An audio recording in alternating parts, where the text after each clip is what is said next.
Hello, everybody. I'm Roy Firestone, and this is Up Close Classic. Tonight, a look back at one of the NFL's most storied franchises, the Baltimore Colts. In their 30-year history, they won 3 NFL championships, a Super Bowl, and a game that many consider the greatest ever played. We take a look back at their leader, the man who was named the greatest player in the first 50 years of professional football, the incomparable Johnny Unitas.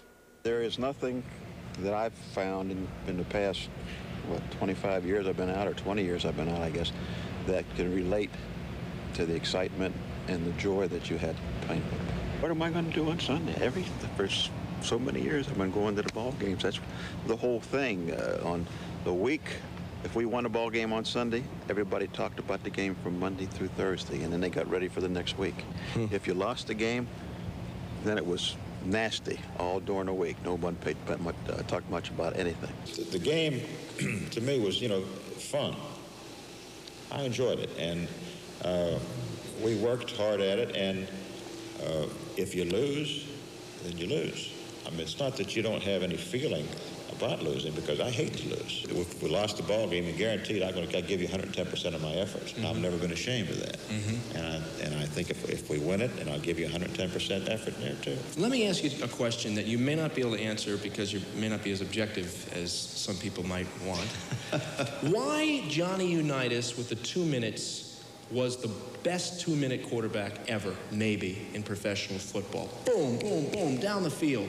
You always seem to be able to pick apart a defense, especially in 2 minutes. Well, we worked at it, for one thing. I mean, we went to every practices during the week. We always took like 15 minutes of every practice in the evening to work on a 2-minute offense. Plus the fact that I never could understand defensive coaches, or even coaches, period, who go into a ball game, who play a team to a standstill, right, for 28 minutes in the first half, and then elect to go into a 2-minute type defense and give up certain things.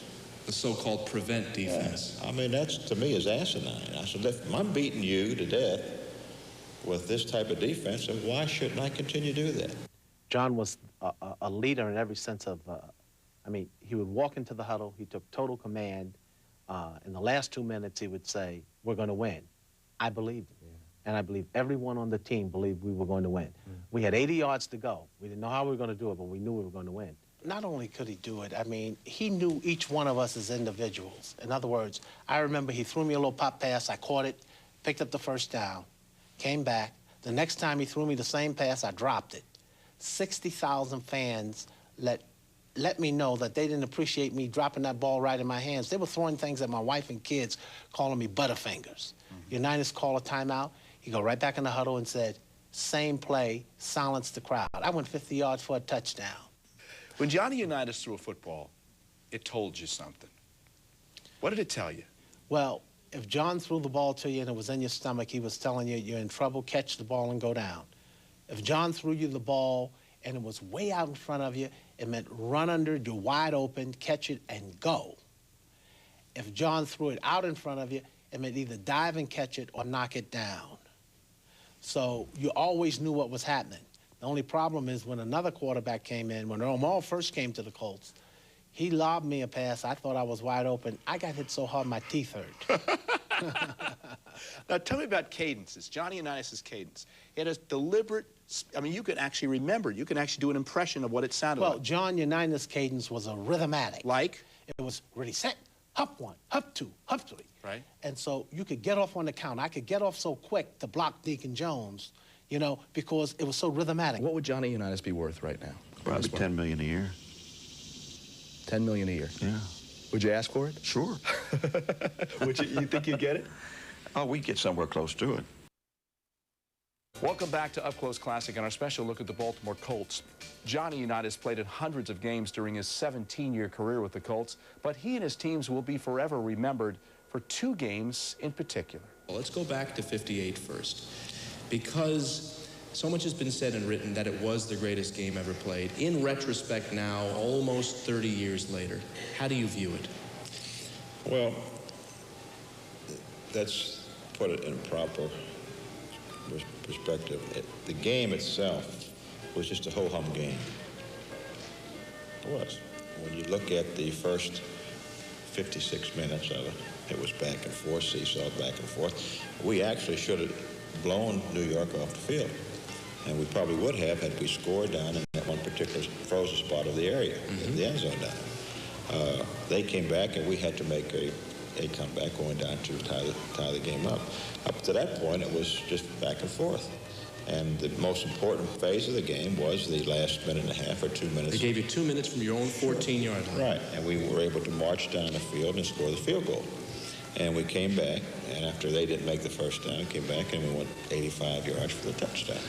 That game was televised to more homes than any other sporting event ever, because television was now coming into being. It's 1969, the Colts in the Super Bowl.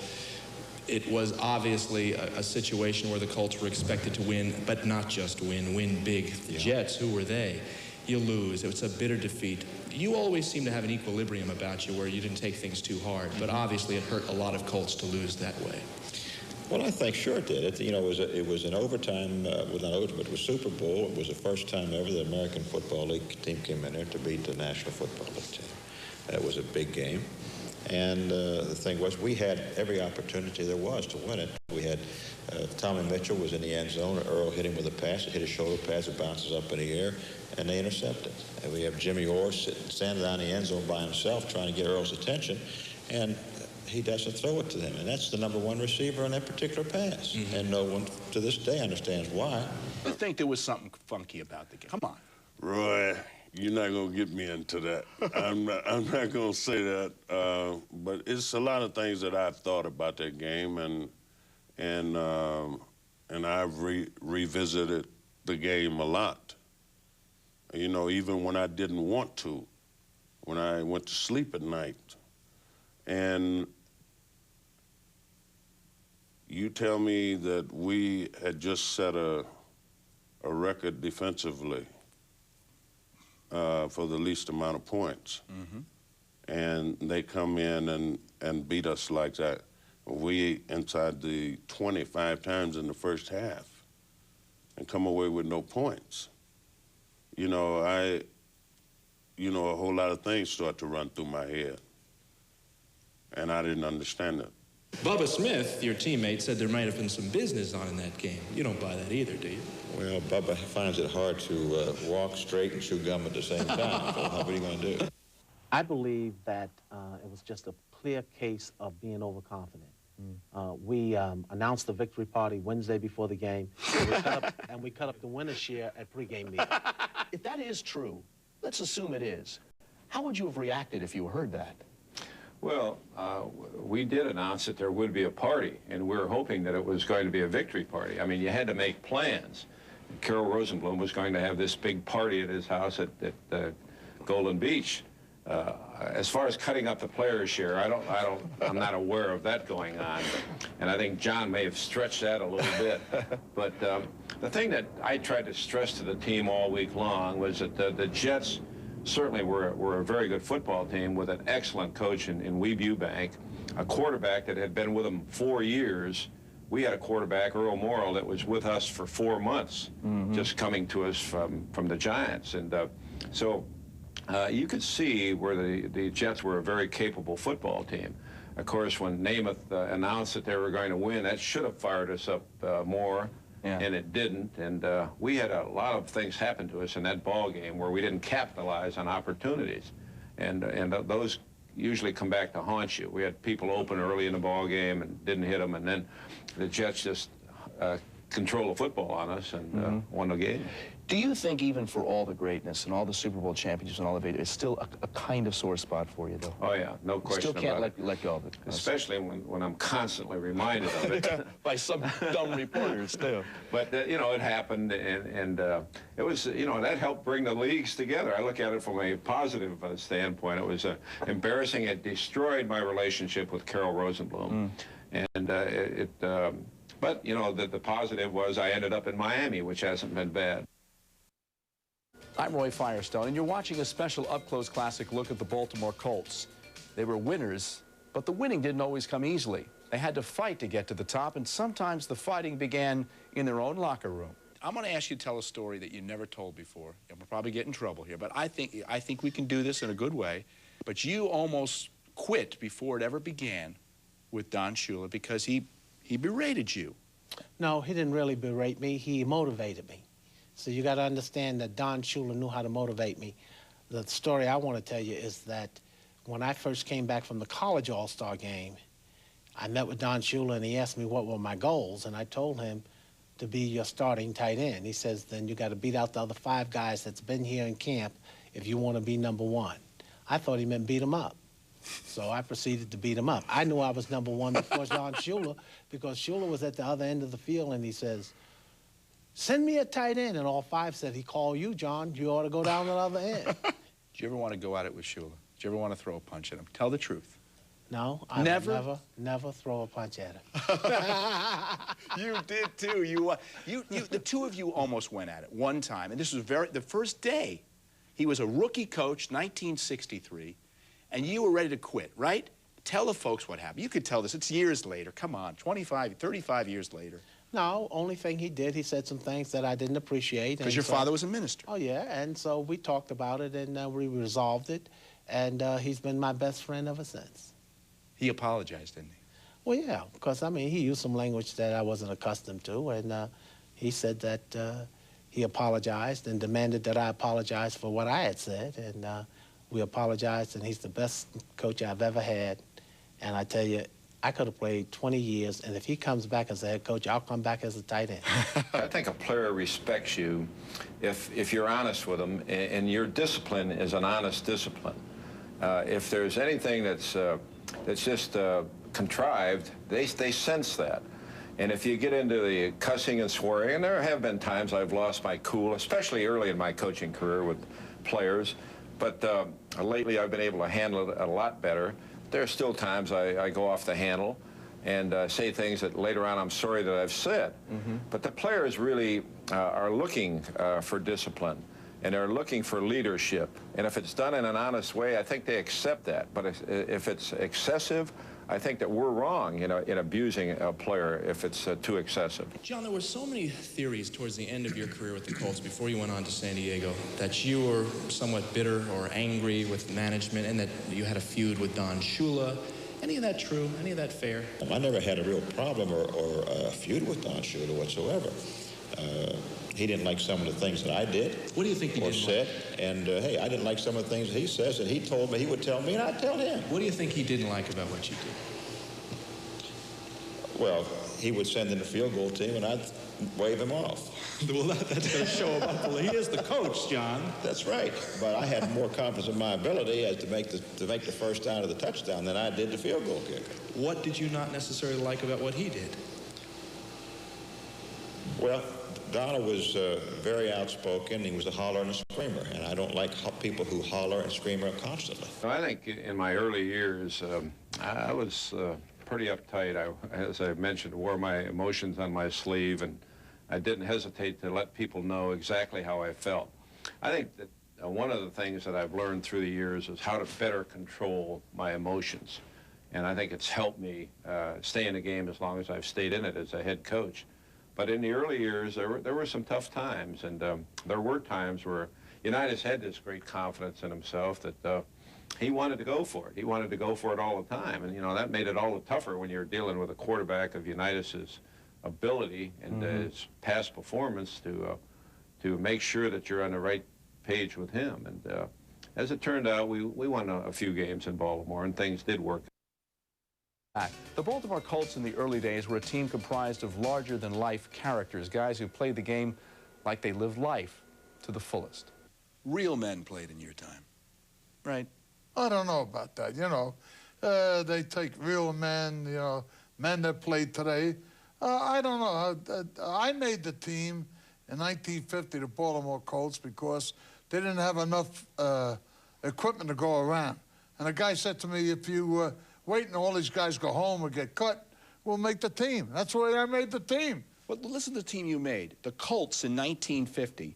They folded. They didn't even stay around as a franchise. The team disbanded. They quit on you. You're right. We got all drafted by different teams. And 3 of us went to the New York Yanks. Then the whole team went to Dallas. Oh, that must have been a lot of laughs. Oh, man, you know how we used to practice? The Dallas Texans? Oh, yeah, had a great football team. Yeah. We used to try to catch the Carp up in Hershey, Pennsylvania. That was a big thing. It was a joke. I mean... what was your record? 1-11, maybe 3-9 or something like that. I mean, we played the Rams twice, and they beat us a total of 147 points. How bad can you get? Listen to this. For the first 36 games in the great career of Art Donovan, your teams were 3-31-2. Right. 3-31-2. Well, we were building character, Roy. That's all I can say. I don't know anything else. You gave up a total of 1,272 points in those games. It was terrible. I mean, you know, we knew we were going to lose. The idea was we were going to have a party after the game. Of course, we were going to lose anyhow. What'd you get? What'd you get a year? What was your top salary? My first year, I got $4,500. And You're kidding me. $4,500. And we had a guy named Sisto Averno, played both ways, and they gave him $4,000. And the coach said, "What's wrong, Sisto?" He said, "My left shoulder hurts me." He said, "Only block with your right." Now, I'm telling you, we didn't have any whirlpools. We had nothing. We had a bathtub with a suction pump. What did your times have? You didn't have the money. You might have had the laughs. You had friendship. That's right. We had a great bunch of guys. And in Baltimore today, there's about 8 of us meet once every 2 months, and we have dinner, and the stories get better, and the lies get bigger. And it's a wonderful, wonderful way, really. Baltimore. Give me a paragraph. The city, the people, the time. I love it. They loved us. There'll never be another love affair like the old Colts. They got the Ravens. Well, yeah, but, you know, that's all well and good. But we were so bad, so lousy. And then all of a sudden, one day we woke up, and we were pretty good. You, it was reported, wanted your name burned out of the record books. Is that true? Did you want to not be associated with the Colts anymore? What it was is that they are using the statistics and everything else that I was able to accomplish in Baltimore in an Indianapolis yearbook or press guide. Mm-hmm. Well, they weren't accomplished in Indianapolis. They were accomplished in Baltimore.